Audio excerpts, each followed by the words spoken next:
Nell'esprimere la vicinanza alle famiglie delle 3 persone che hanno perso la vita nell'incidente avvenuto a Lido, tra le più importanti figure istituzionali del nostro territorio ci si interroga su quelle che sono le regole della navigazione. Bisogna riprendere in mano tutta la partita della navigazione anche in laguna rispetto a tutto quello che sta accadendo e accade. È innegabile che a Venezia spesso si senta parlare di incidenti o le bricole, come è accaduto per la povera bimba, piuttosto che altre esperienze di scontri tra barchini o quant'altro. Direi che forse andrebbe rivista tutta la partita. Opinione condivisa dal sindaco Brugnaro e dal prefetto Zappalorto. Il momento del cordoglio per i parenti e per gli amici dei 3 scomparsi. Posso soltanto dire che sono persone che sperimentavano, ancora una volta non si sa cosa sia successo, probabilmente sono distratti, non so.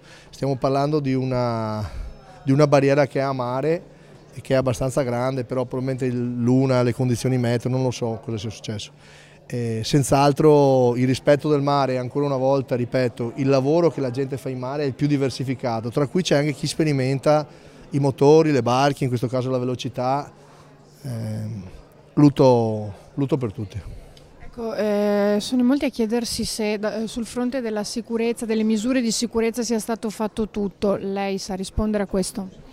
No, non lo so, perché stiamo parlando appunto di una competenza che è, credo, della Capitaneria, nel senso che appunto è la difesa a mare della città, insomma, per cui sono acque di mare.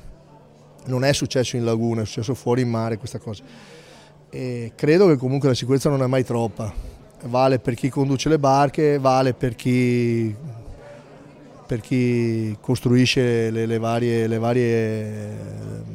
attività, nel caso specifico la lunata.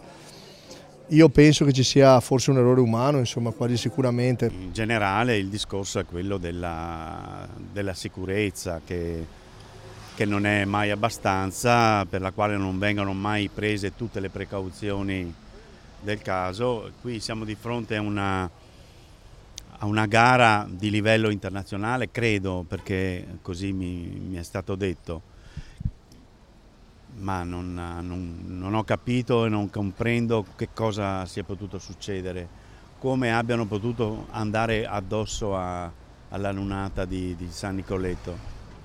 È una cosa... Sì, è una barriera recente.